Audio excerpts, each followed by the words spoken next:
मुरली अमृत की धारा है धारा, जो देती दुखों से किनारा। मुरली अमृत की धारा है धारा, जो देती दुखों से किनारा। भूले जीवन में हो जाए शिव बाबा मुरली में समझाए। भूले जीवन में हो जाए शिव बाबा। ओम शांति। आज की तारीख है 31/7/2024 के बाबा के साकार महावाक्य। मीठे बच्चे, तुम्हें अपना टाइम वेस्ट नहीं करना है। अंदर में नॉलेज का सेवन करते रहो तो निंद्राजीत बन जाएंगे, उवासी आदि नहीं आएगी। बाबा ने प्रश्न पूछा, तुम बच्चे बाप पर फिदा क्यों हुए हो? फिदा होने का अर्थ क्या है? बाबा ने उत्तर दिया, फिदा होना अर्थात बाप की याद में समा जाना। जब याद में समा जाते हो तो आत्मा रूपी बैटरी चार्ज हो जाती है। आत्मा रूपी बैटरी निराकार बाप से जुटती है तो बैटरी चार्ज हो जाती है, विक्रम विनाश हो जाते हैं, कमाई जमा हो जाती है। ओम शांति। रूहानी बाप बैठ रूहानी बच्चों को समझाते हैं। अब यहाँ तुम शरीर के साथ बैठे हो, जानते हो मृत्यु लोक में यह अंतिम शरीर है। फिर क्या होगा? फिर बाप के साथ शांति धाम में इकट्ठे होंगे। यह शरीर नहीं होगा। फिर स्वर्ग में आएंगे तो नंबरवार पुरुषार्थ अनुसार। सब तो इकट्ठे नहीं आएंगे। बाबा कहते हैं सब इकट्ठे नहीं आएंगे, नंबरवार पुरुषार्थ अनुसार ही आएंगे। यह राजधानी स्थापन हो रही है। जैसे बाप शांति का सुख का सागर है, बच्चों को भी ऐसा शांति का सुख का सागर बना रहे हैं। फिर जाकर शांति धाम में विराजमान होना है तो बाप को, घर को और सुखधाम को याद करना है। यहाँ तुम जितना जितना इस अवस्था में बैठते हो, तुम्हारे जन्म जन्मांतर के पाप भस्म होते हैं। इसको कहा जाता है योगाग्नि। सन्यासी कोई सर्वशक्तिमान से योग नहीं लगाते, वह तो रहने के स्थान ब्रह्म से योग लगाते हैं। वह है तत्व योगी, ब्रह्म अथवा तत्व से योग लगाने वाले। यहाँ जीव आत्माओं का खेल होता है। वहाँ स्वीट होम में सिर्फ आत्माएं रहती हैं।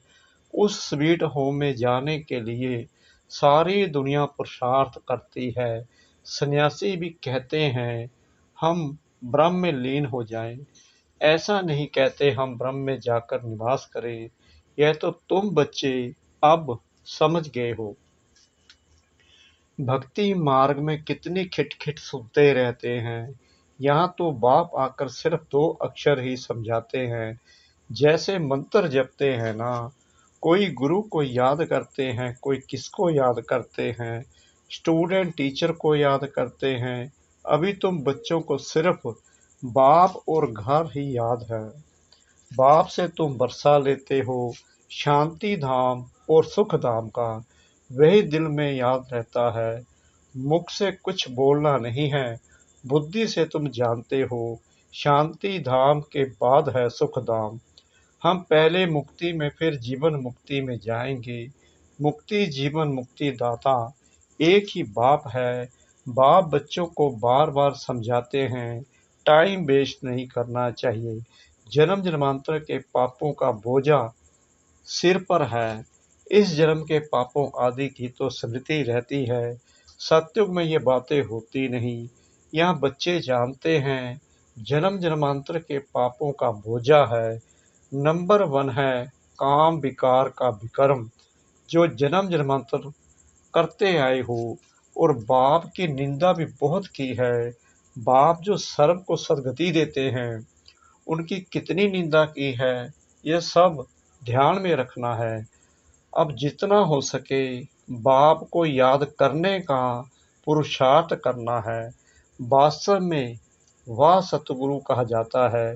गुरु भी नहीं, वह गुरु का कोई अर्थ नहीं, वह सतगुरु। मुक्ति, जीवन मुक्ति वही देते हैं ना। वह गुरु तो अनेक हैं, यह है एक सतगुरु, जो गुरुओं का भी गुरु है। उसका नाम है सतगुरु, यानी परमपिता परमात्मा। तुम लोगों ने गुरु तो बहुत किए हैं, हर जन्म में 2-4 गुरु करते हैं। गुरु करके फिर और स्थान पर जाते हैं।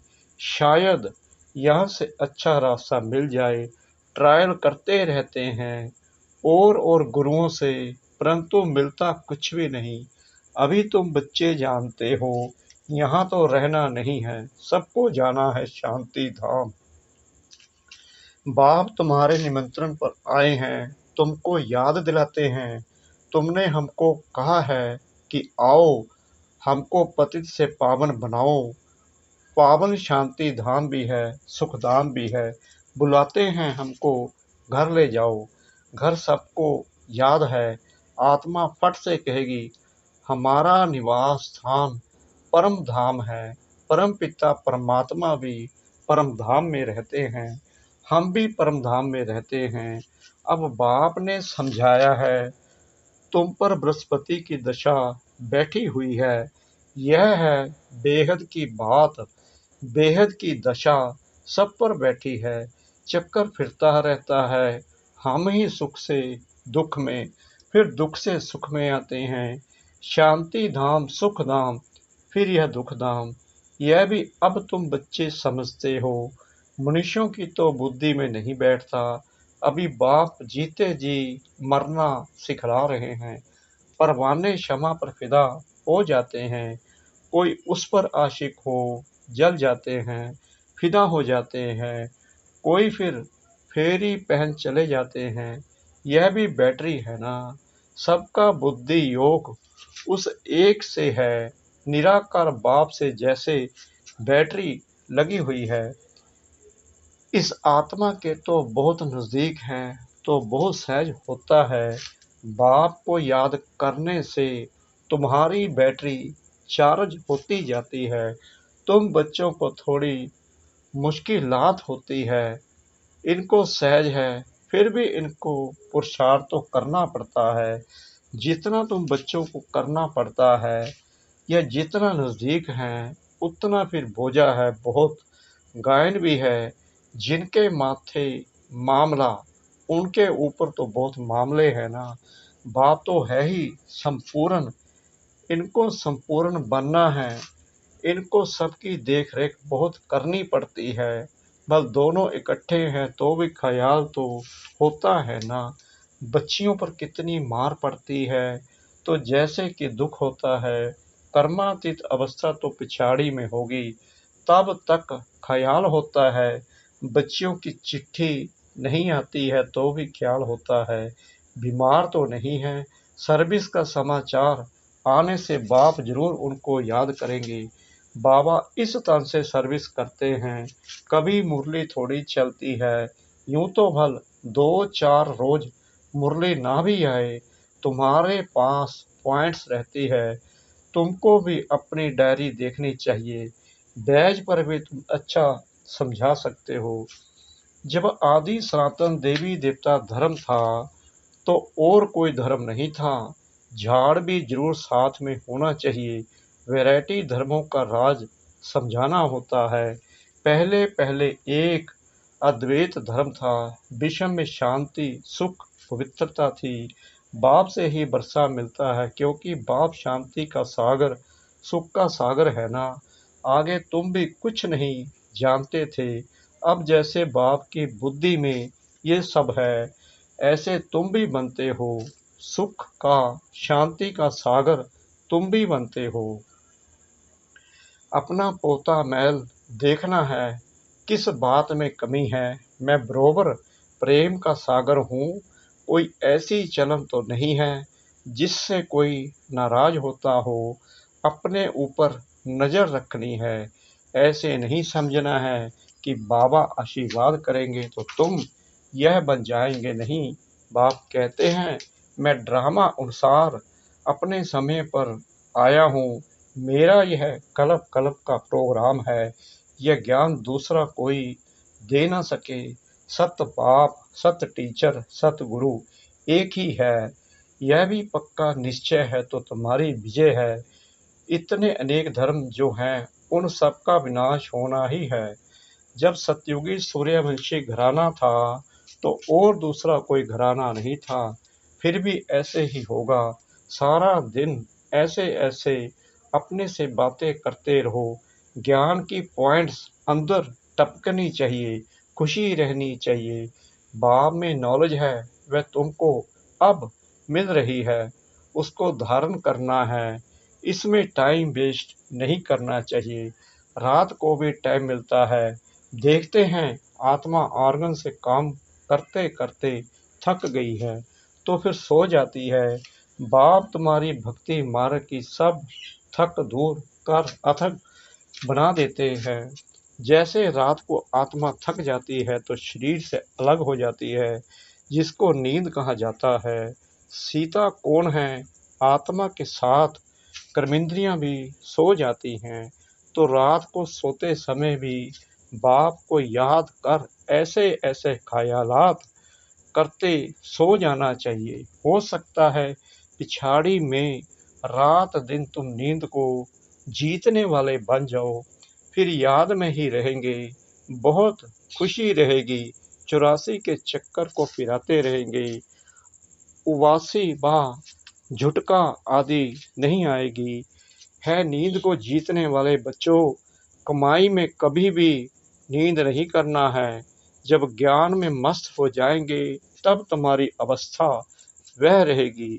यहाँ तुम थोड़ा टाइम बैठते हो तो कभी उबासी या झुटका नहीं आना चाहिए।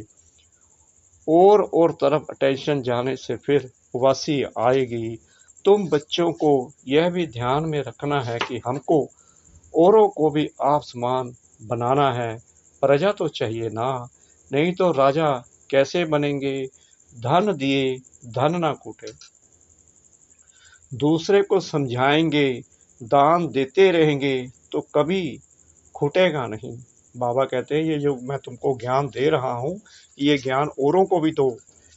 ये ज्ञान कम नहीं होगा, नहीं तो जमा नहीं होगा। अगर दोगे नहीं तो जमा भी नहीं होगा।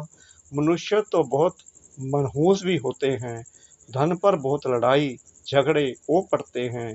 यहाँ बाप कहते हैं तुमको हम यह अविनाशी धन देता हूँ तो तुम फिर औरों को देते रहो। इसमें मनहूस नहीं बनना है। दान नहीं देते हैं तो गोया है नहीं। ये कमाई ऐसी है, इसमें लड़ाई आदि की बात नहीं। इसको कहा जाता है गुप्त। तुम हो इनकॉग्निटो वायरसेल। 5 विकारों के साथ तुम लड़ते हो। तुमको अननोन वॉरियर्स कहा जाता है। प्यादों का लश्कर बहुत होता है, यहाँ भी ऐसे हैं। प्रजा बहुत है, बाकी कैप्टन मेजर आदि सब हैं। तुम सेना हो, उसमें भी नंबर वार है। बाबा समझेंगे ये कमांडर है, ये मेजर है, महारथी घोड़े सवार है ना। ये तो बाप जानते हैं। 3 प्रकार के समझाने वाले हैं। तुम व्यापार करते हो अविनाशी ज्ञान रत्नों का, जैसे वह भी व्यापार सिखलाते हैं। गुरु चला जाता है तो उसके पिछाड़ी चेले चलाते हैं ना। वह है स्थूल, वह फिर है सूक्ष्म। अनेक प्रकार के धर्म हैं, हर एक की अपनी अपनी मत है। तुम भी जाकर उन्हों का सुन सकते हो। वह लोग क्या सिखलाते हैं, क्या क्या सुनाते हैं। बाप तो तुम्हें 84 के चक्कर की कहानी समझाते हैं। तुम बच्चों को ही बाप आकर बरसा देते हैं। ये ड्रामा में नूद है। अभी कलयुग अंत तक ये आत्माएं आती रहती हैं, वृद्धि को पाती रहती हैं। जब तक बाप यहाँ है संख्या बढ़ती ही जाती है। फिर इतने सब रहेंगे कहाँ, खाएंगे कहाँ, सब हिसाब रखना पड़ता है ना। वहाँ तो इतने मनुष्य होते नहीं, खाने वाले ही थोड़े, सबकी अपनी खेती रहती है, अनाज रखकर क्या करेंगे। वहाँ बरसात आदि के लिए यज्ञ आदि नहीं करने पड़ते, जैसे यहाँ करते हैं। अभी बाप ने यज्ञ रचा है, सारी पुरानी सृष्टि यज्ञ में स्वाहा होनी है। यह है बेहद का यज्ञ। वह लोग हद के यज्ञ रचते हैं बरसात के लिए। बरसात पड़ी तो खुशी हो गई, यज्ञ की सफलता हुई। नहीं होने से अनाज नहीं होगा, अकाल पड़ जाता। भल यज्ञ आदि रचते हैं, परंतु बारिश को नहीं पड़ना है तो क्या कर सकते हैं। आते तो सब आनी है, मूसलधार बरसात, अर्थक्वेक, यह सब होना है। ड्रामा के चक्कर को तो तुम बच्चों ने समझा है, ये चक्कर भी बहुत बड़ा होना चाहिए। एडवर्टाइज बड़े बड़े स्थानों में लगी हुई होगी तो बड़े बड़े लोग पढ़ेंगे, समझ जाएंगे कि अब बरोबर पुरुषोत्तम संगम युग है। कलयुग में बहुत मनुष्य हैं, सतयुग में थोड़े मनुष्य होते हैं, तो बाकी सब इतने जरूर खत्म हो जाएंगे। शिव जयंती माना है स्वर्ग जयंती, लक्ष्मी नारायण जयंती, बात तो बड़ी सहज है। शिव जयंती मनाई जाती है, वह है बेहद का बाप, उसने ही स्वर्ग की स्थापना की थी। कल की बात है, तुम स्वर्गवासी थे, यह तो बहुत सहज बात है। बच्चों को अच्छी रीति समझकर और समझाना है, खुशी में भी रहना है। अभी हम सदैव के लिए बीमारियों से छूटकर 100% हेल्दी वेल्दी बनते हैं। बाकी थोड़ा समय है, पर कितने भी दुख मौत आदि होंगे, तुम उस समय बहुत खुशी में होंगे। तुम जानते हो मौत तो होना ही है, कल्प कल्प का यह खेल है, फिक्रात कोई नहीं होती। जो पक्के हैं वे कभी हाय हाय नहीं करेंगे। मनुष्य कोई का ऑपरेशन आदि देखते हैं तो चक्कर आ जाता है, अभी तो कितना बड़ा मौत होगा। तुम बच्चे समझते हो ये सब तो होना ही है। गायन भी है, मिरवा मौत मलू का शिकार।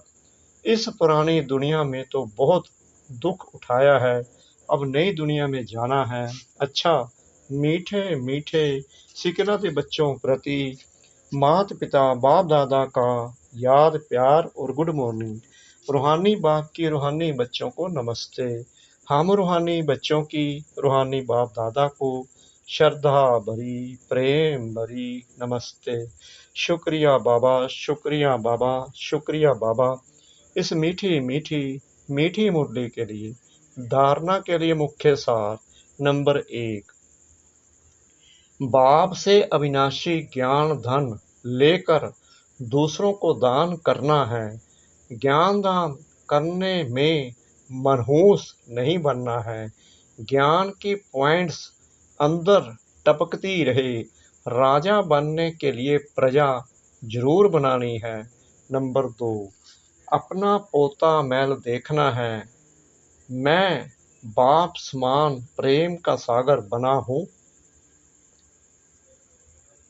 कभी किसी को नाराज तो नहीं करता हूँ, अपनी चलन पर पूरी नजर है। वरदान सतगुरु परमपिता परमात्मा जी का।